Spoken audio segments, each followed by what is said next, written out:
Korean Mafia boss saved a flight attendant from a sinking jet, and what followed changed everything. Welcome back to the channel, family. If you're new here, smash that subscribe button and hit the bell so you never miss these incredible stories. Drop a like if you're ready for this one, and tell me in the comments, what state or country are you watching from? Now let's get into it. The plane hit the water at exactly 3:47 p.m. Jinwoo Park had been staring out the window when it happened. One moment, the Korean air flight from Tokyo to Seoul was cruising at 30,000 feet. The next, alarms were screaming, oxygen masks were dropping, and the pilot's voice, strained, barely controlled, was telling everyone to brace for impact. Jinwoo had faced death before. Many times. In his 43 years, he'd been shot twice, stabbed once, and survived 3 assassination attempts. He ran the Park Syndicate, one of the most powerful criminal organizations in South Korea. Death was a constant companion, but this was different. This wasn't a rival's bullet or a traitor's knife. This was physics, gravity, the cold, indifferent mathematics of a plane falling from the sky. He braced himself as instructed, head down, arms wrapped around his knees. Around him, people screamed, prayed, cried. Jinwoo just waited. The impact was worse than anything he'd imagined. The plane didn't land. It crashed. The fuselage cracked open like an egg, water rushing in from a dozen different points. The world became chaos. Darkness, cold, pressure, the horrible sound of metal tearing, and people dying. Jinwoo's seatbelt jammed. He fought with it, fingers numb from the cold water already rising past his waist. The cabin was filling fast. Emergency lights flickered, casting everything in a hellish red glow. Finally, the belt released. He pushed toward the surface, toward the gaping hole in the fuselage where daylight streamed through. He was almost there when he heard it. A voice, weak, desperate. "Help, please, someone." Jinwoo turned. Through the murky water, he saw her, a flight attendant, pinned beneath a collapsed overhead bin, water rising toward her face. He should have kept going. Every instinct screamed at him to save himself. He was Jinwoo Park. He didn't risk his life for strangers. But something made him turn back. He dove toward her, fighting against the current of water rushing into the cabin. The bin was heavy, too heavy, but adrenaline gave him strength he didn't know he had. "Hold on," he grunted. "I'm going to get you out." "I can't. My leg." The water was at her chin now. In seconds, it would cover her face. Jinwoo braced his feet against the floor and lifted. The bin shifted an inch, then another. His muscles screamed. His lungs burned. "Pull yourself out." "Now." She wriggled free just as the water closed over where her head had been. Jinwoo grabbed her arm and pulled her toward the surface. They broke through together, gasping, choking, alive. Around them, the plane was sinking. Debris floated everywhere. Bodies too, though Jinwoo tried not to look at them. "Can you swim?" he asked. "I think so. There." He pointed to a piece of fuselage that had broken off and was floating like a raft. "Swim. Now." They made it to the debris, pulling themselves onto the metal platform. It tilted dangerously, but held their weight. Jinwoo collapsed onto his back, staring at the sky. Gray clouds.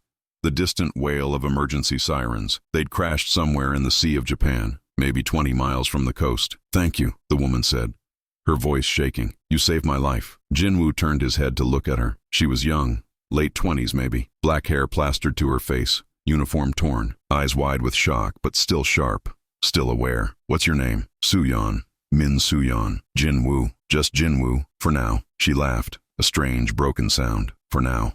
Like we might not survive the hour." "We'll survive." "How do you know?" Jinwoo didn't answer. He didn't know, but he'd survived too much to die floating on airplane wreckage in the middle of the ocean. Not today.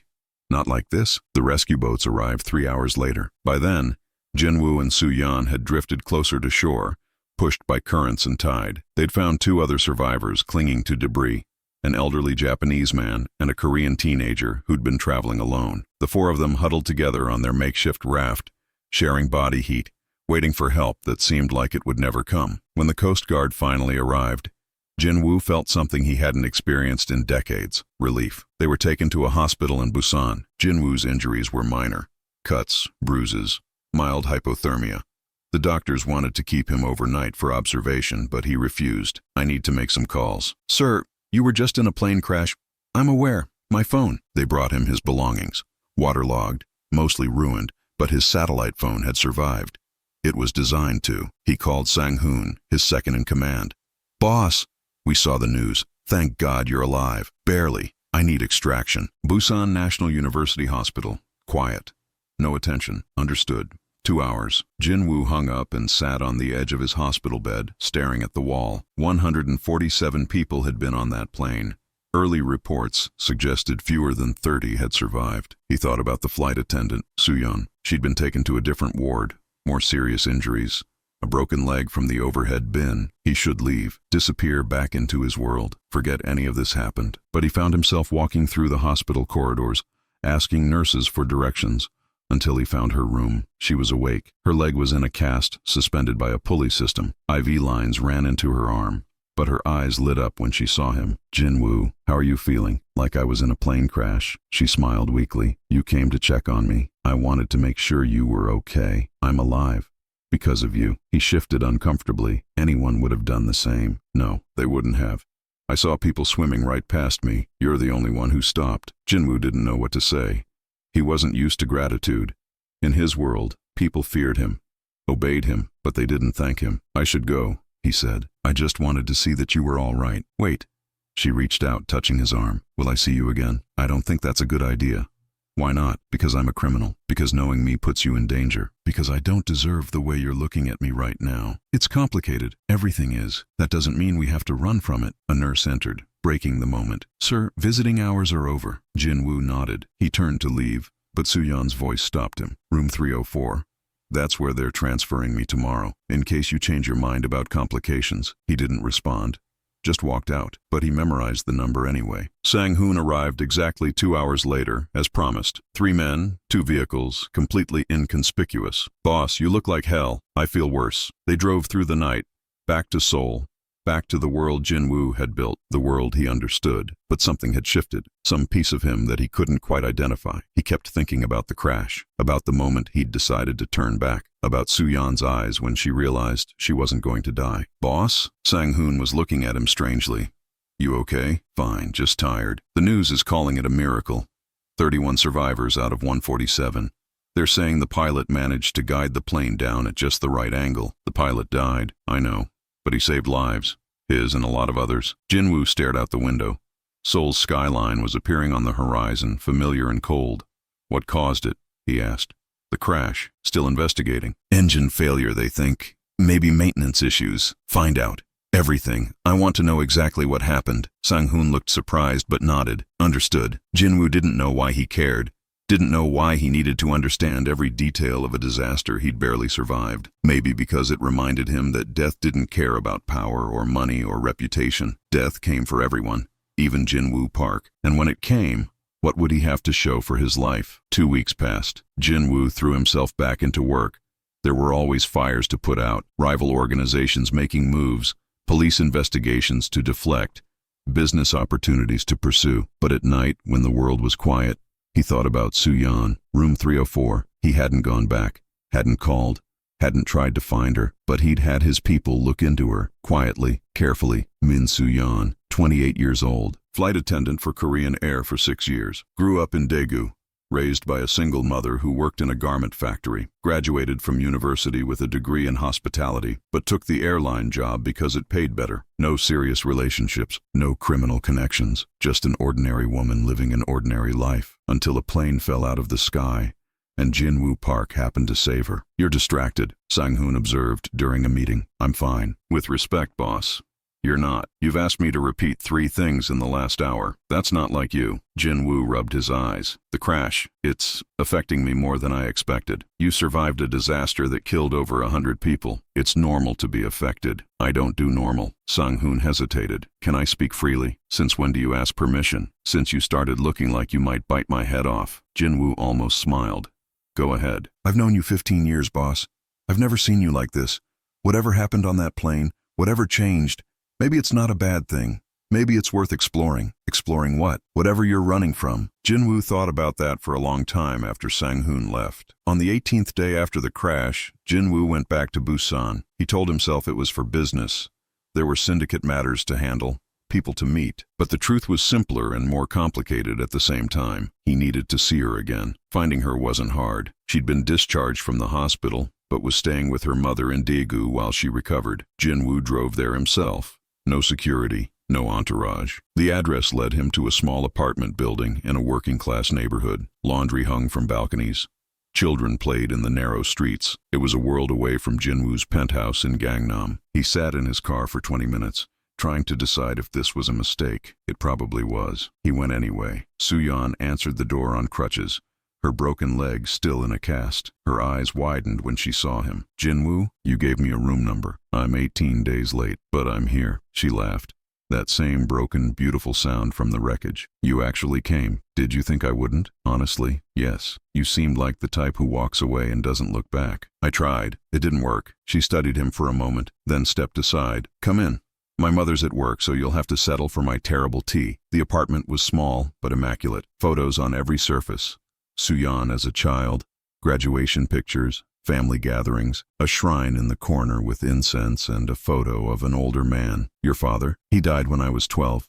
Heart attack. I'm sorry. It was a long time ago." She gestured to the couch. "Sit. Tell me what took you so long." Jinwoo sat. Soo-yeon lowered herself into a chair across from him, propping her cast on a cushion. "I wasn't sure I should come at all." "Why not?" "Because my life is complicated. People who get close to me tend to get hurt. I almost drowned in a sinking airplane.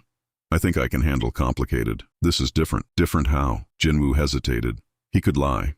Should lie. It would be safer for both of them. But something in her eyes made him want to tell the truth. "I'm not a good man, Soo-yeon. I've done things you can't imagine. The world I live in, it's violent, dangerous, unforgiving." "What world is that?" "The one most people pretend doesn't exist." She was quiet for a moment. "You're a criminal." It wasn't a question. "Yes." "What kind?" "The kind that runs things, makes decisions, the kind people are afraid of." "Should I be afraid of you?" Jinwoo looked at her. This woman who'd faced death beside him, who'd invited a stranger into her mother's home, who looked at him like he was a puzzle she wanted to solve. "No, never." "Then I'm not." She stood, grabbed her crutches, and moved toward the kitchen.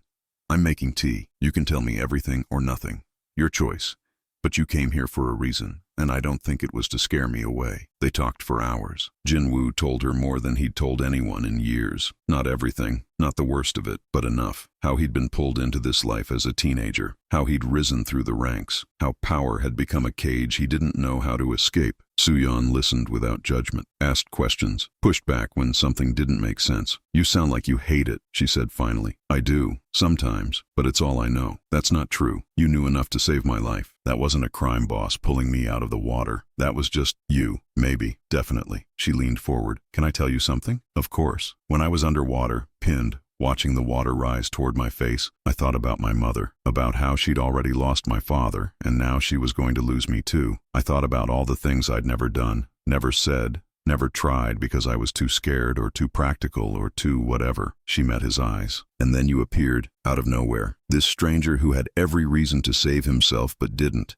And I thought, if I survive this, I'm going to stop being so scared. I'm going to take chances.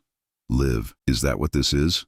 A chance you're taking? Maybe. Is that a problem? It should be, but it isn't." Jinwoo didn't answer, but the look on his face said enough. He stayed in Daegu for 3 days. They spent every moment together, walking through the city, slowly because of her crutches, eating at small restaurants her mother had introduced her to, talking about everything and nothing. He met her mother, a small woman with Soo-yeon's eyes and a work-hardened face that softened when she looked at her daughter. "You're the man from the plane," Mrs. Min said when Soo-yeon introduced them. "Yes, you saved my daughter. I was in the right place at the right time." "Nonsense." She grabbed his hands, her grip surprisingly strong. "You saved her.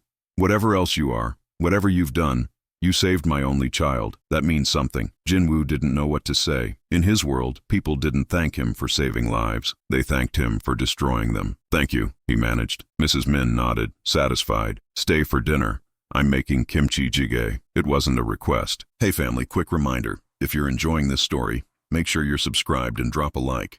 Things are about to get really intense. Now let's continue. Reality returned on the 4th day. Sang-hoon called with news that couldn't wait. "Boss, we have a problem. The Choi Syndicate is making moves. They've taken over 3 of our operations in Incheon while you've been away." Jinwoo's jaw tightened. "How?" "They're claiming you're compromised, saying the plane crash broke you, that you're not fit to lead anymore." "Who's spreading this?" "We're not sure yet, but it's coming from inside. Someone's talking." Jinwoo looked at Soo-yeon, who was watching him from across the room, concern on her face. "I have to go back." "I know," she said. "I could tell from your face." "I'm sorry, this isn't—" "Don't apologize. You have your world. I understand." But there was something in her voice, something that sounded like loss. Jinwoo crossed the room and took her hands. "I'm coming back. You don't have to say that. I know. I'm saying it because it's true. Jinwoo, 4 days. Give me 4 days to handle this. Then I'll come back. And then what? I don't know. But we'll figure it out together. She looked at him for a long moment. I believe you, against my better judgment, but I do. He kissed her, soft at first, then deeper. She tasted like the tea they'd been drinking and something else, something that felt like hope. 4 days, he repeated. 4 days. The situation in Seoul was worse than Sang-hoon had described. The Choi Syndicate hadn't just taken 3 operations. They'd made moves on 5 more. They were spreading rumors about Jinwoo's mental state, that the crash had traumatized him, that he was no longer capable of leading, and they weren't entirely wrong. Something had changed in Jinwoo. The ruthless focus that had defined him for decades was fractured. He kept thinking about Soo-yeon, about her mother's kimchi jjigae, about the way light fell through the windows of that small apartment. He was distracted, and in his world, distraction was deadly. We need to make a statement, Sang-hoon urged. Something big. Show them you're still the same Jinwoo Park. What kind of statement? The Chois have a shipment coming in tomorrow night. Drugs. We take it, destroy it, send a message. How many men? They'll have maybe 15. We go with 30. Overwhelming force. No casualties on our side. Jinwoo considered it. A month ago, he wouldn't have hesitated. Violence was the language of his world. You spoke it or you died. But now, no deaths, he said finally. We take the shipment, neutralize their people, but no one dies. Understood? Sang-hoon looked surprised. Boss, that's merciful. Is that a problem? No, just unexpected. Maybe I'm changing. Maybe you are. The operation went smoothly. Jinwoo's men intercepted the shipment, incapacitated the Choi guards, and destroyed the drugs. A message was sent. Order was restored. But the rumors didn't stop. Jinwoo Park has gone soft. People whispered. The crash broke him. He's not the man he used to be. The whispers came from everywhere and nowhere. Someone was orchestrating them. Someone wanted him gone. It took a week to find the source. Lieutenant Kwon, one of his most trusted men. 20 years of service. A man Jinwoo had promoted, protected, treated almost like family. The betrayal stung more than he expected. They brought Kwon to the warehouse where such things were handled. The man knew what was coming. His face was pale, his hands shaking. Boss, please, 20 years, Jinwoo said. 20 years? And this is how you repay me? The Chois offered me more than money. They offered me power. A territory of my own, and you believed them. What choice did I have? You're different now, boss. Everyone sees it. The crash changed you, softened you. The organization needs strong leadership, not what? Kwon's eyes flickered.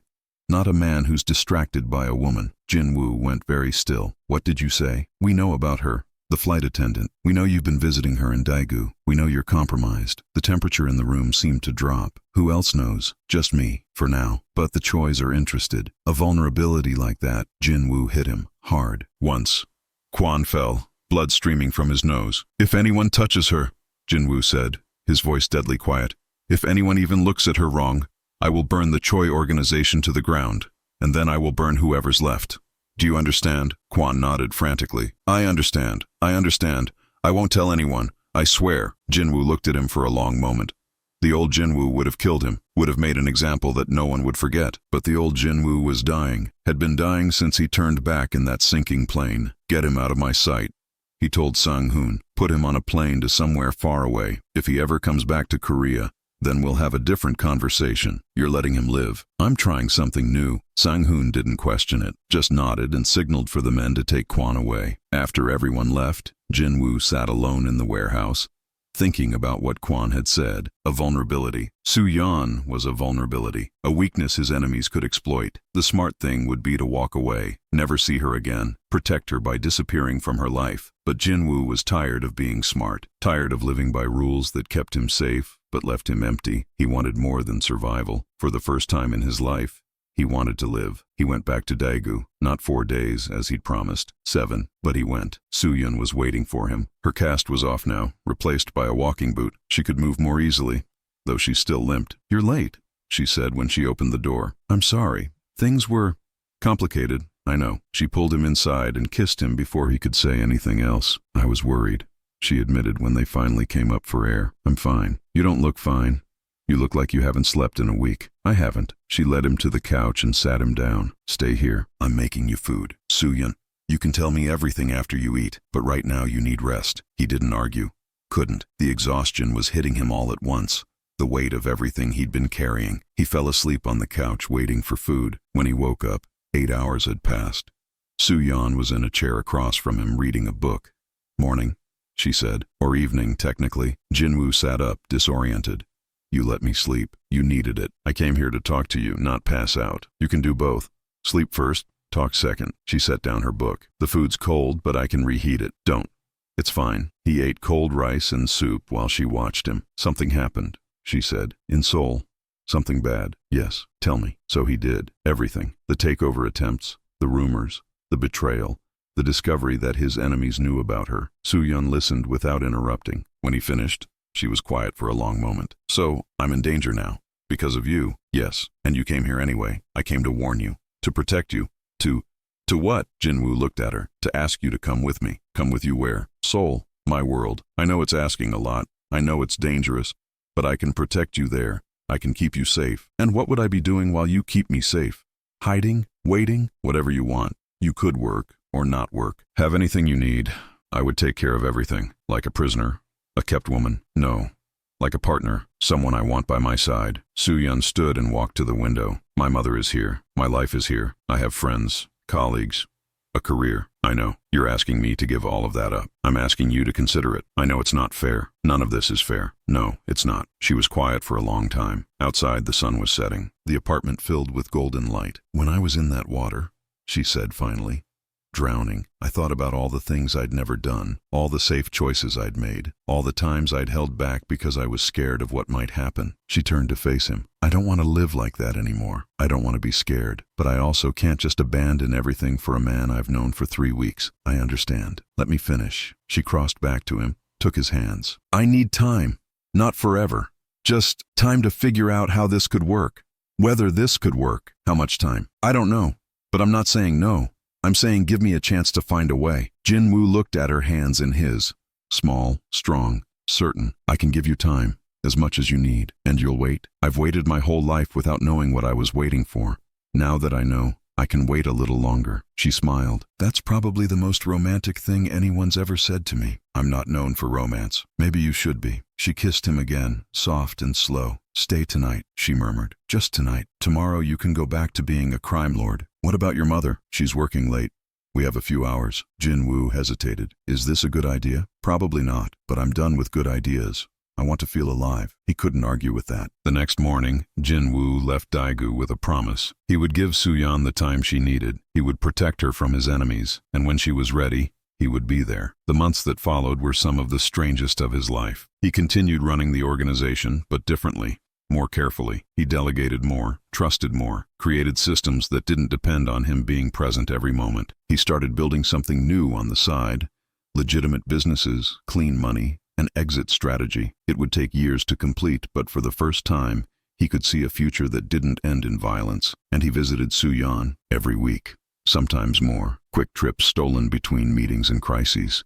They talked on the phone every night. The relationship deepened slowly. Carefully, she met his lieutenants, visited his apartment in Seoul, learned the contours of his world without being consumed by it. Her mother approved, to Jinwoo's surprise. "He's dangerous," Mrs. Min said to Su-yeon.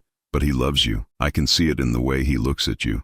That's worth something." "Is it worth the danger?" "Only you can answer that. But I'll tell you what my mother told me.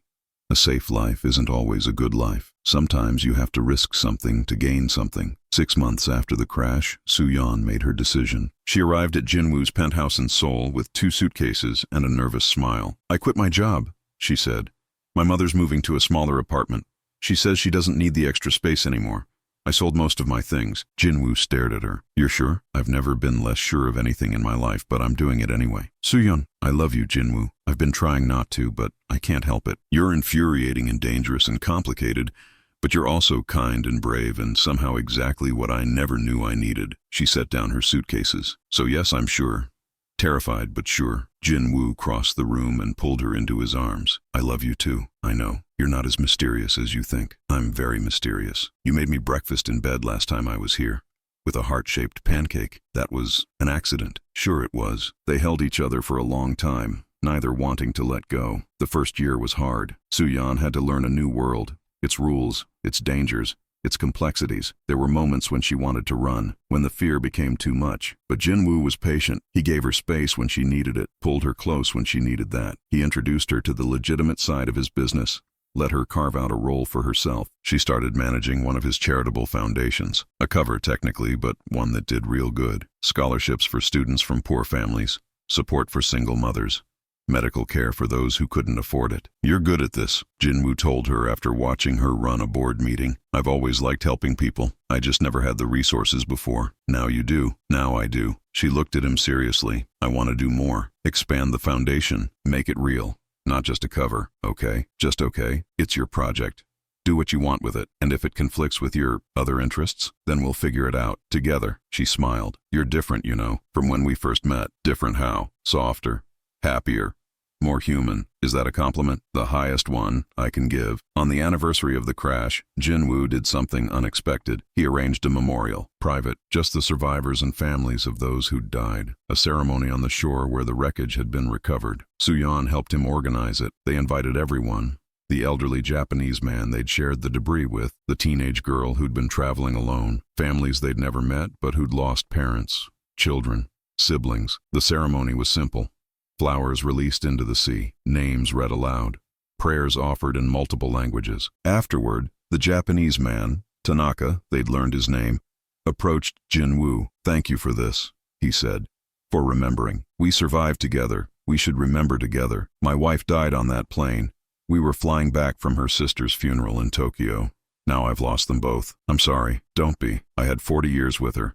40 good years. That's more than most people get." He looked out at the sea. "You know what I think about every day since the crash? Not how I almost died, but how I was given more time. Time I didn't earn. Time I don't deserve. I know the feeling. Do you?" Tanaka turned to look at him. "Then use it well. Whatever you were before, whatever you've done, you have a chance to be different now. Don't waste it." Jinwoo thought about those words for a long time. 2 years after the crash, Jinwoo had transformed the organization. Not completely.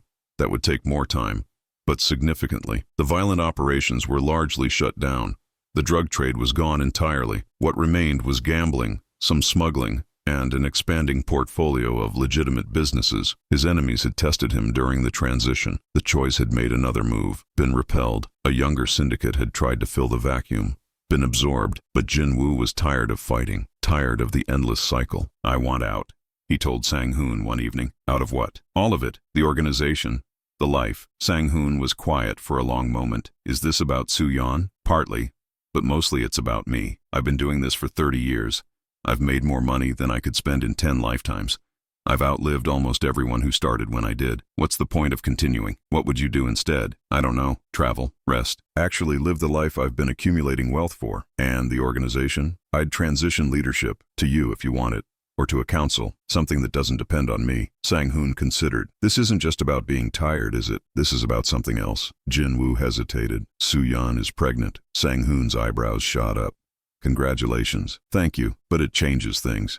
I can't bring a child into this world. I can't raise a son or daughter to inherit what I've built. You want to give them a different life. I want to give them a real life. One without fear, without violence, without the weight of my sins." Sang-hoon nodded slowly. "Then we'll make it happen.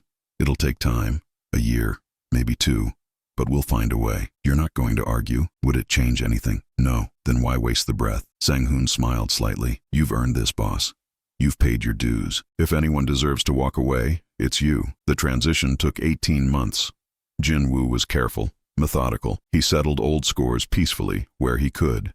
Eliminated threats that couldn't be negotiated, built alliances that would hold even without his presence. He installed Sang-hoon as leader of the organization, with a council of senior lieutenants to keep things stable. The structure was designed to prevent any one person from accumulating too much power. And through it all, Soo-yeon grew round with their child. She was radiant, terrifying sometimes, pregnancy hormones combined with her already formidable personality, but radiant. "If it's a boy, I want to name him after my father," she said one night. "What was his name?" Jung-ho Park. It's a good name. "And if it's a girl?" Jinwoo thought about it. "My mother's name was Hee-young." Soo-yeon smiled. "Hee-young Park. I like it." "You're not going to argue?" "Why would I argue? You never knew my father.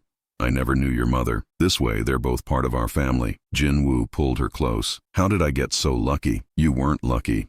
You were brave. You turned back when you could have kept swimming. I've made a lot of bad decisions in my life. Then maybe it's time to focus on the good ones." The baby came on a Tuesday. A girl, 7 pounds, 3 ounces, perfect in every way. They named her Hee-young. and Jin-woo cried when he held her for the first time. "She looks like you," Soo-yeon said from the hospital bed. "Poor thing. Stop. You're handsome in a terrifying way. Is that a compliment? The highest one I can give." Jin-woo looked at his daughter, this tiny creature who had no idea what her father had been, what world she'd almost been born into. "I'm going to be different," he said quietly. "For her, for both of you. I know you are." "How do you know?" "Because you've been different since the day I met you. You just didn't realize it yet." 5 years later, the Park family, Jin-woo, Soo-yeon, and little Hee-young, lived in a house on Jeju Island. It wasn't a mansion.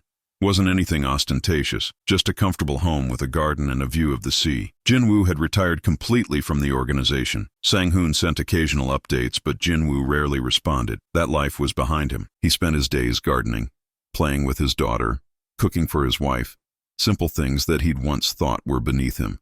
They were the most satisfying things he'd ever done. "Appa!" Hee-young came running from the garden, her dress covered in dirt. "I found a bug." "What kind of bug?" "A big one. Come see." Jin-woo let himself be dragged across the lawn to examine a beetle his daughter had discovered. "That's a stag beetle. They're very strong." Stronger than you?" "Much stronger, proportionally." "What's proportionally?" "It means compared to their size, they can lift more than I can compared to my size." Hee-young considered this. "So if I was a bug, I'd be super strong?" "You're already super strong." "I know." She grinned. "Mama says I get it from her. Your mama is a wise woman." Soo-yeon appeared on the porch, watching them. "Lunch is ready. Both of you wash your hands. Especially you, Hee-young. You're covered in dirt." "I was exploring." "You can explore after you eat." The girl ran inside, beetle temporarily forgotten. Jin-woo walked up to the porch, slipping his arm around Soo-yeon's waist. "She's incredible." "She is. Exhausting, but incredible." "Thank you." "For what?" "For everything. For that night in the hospital. For not giving up on me. For this life." Soo-yeon leaned into him. "Thank you for turning back. For not swimming past me. I almost didn't. But you did. That's what matters." They stood there for a moment, looking out at the sea. The same sea that had almost killed them both 5 years ago. "Do you ever think about it?" Jin-woo asked. "The crash? Sometimes. Usually when I'm flying. But it gets easier." "Does it?" "It does. Because every time I think about how close I came to dying, I also think about how much I would have missed. Hee-young, this house, you." She turned to look at him. "I would have missed you, Jin-woo. That's the thought that scares me most. You have me now. I know, and I'm grateful every day, even the hard days, especially those." From inside, Hee-young yelled, "Appa, Mama, the food is getting cold." Soo-yeon laughed. "We're being summoned. Better not keep her waiting. She's terrifying when she's hungry. She gets that from you." Lies. They walked inside together, into the warmth, into the life they'd built from wreckage. Epilogue. 10 years after the crash. Jin-woo stood at the memorial site, the same shore where he'd organized the first ceremony a decade ago. The stone monument they'd erected listed the names of everyone who'd died. He came here every year on the anniversary, sometimes alone, sometimes with family. Today, he'd brought Hee-young. She was 10 now, old enough to understand. "All these names," she said, running her fingers over the engraved stone. "They all died in the crash?" "Yes, but you survived. And Mama survived. We were lucky." "Is that why you saved her?" "Because you were lucky." Jin-woo knelt down to his daughter's level. "I saved her because she needed help. Because even though I was scared, even though part of me wanted to keep swimming, I couldn't leave someone behind." "Would you do it again?" "1,000 times." Hee-young was quiet for a moment. "My teacher says you used to be a bad man, before Mama.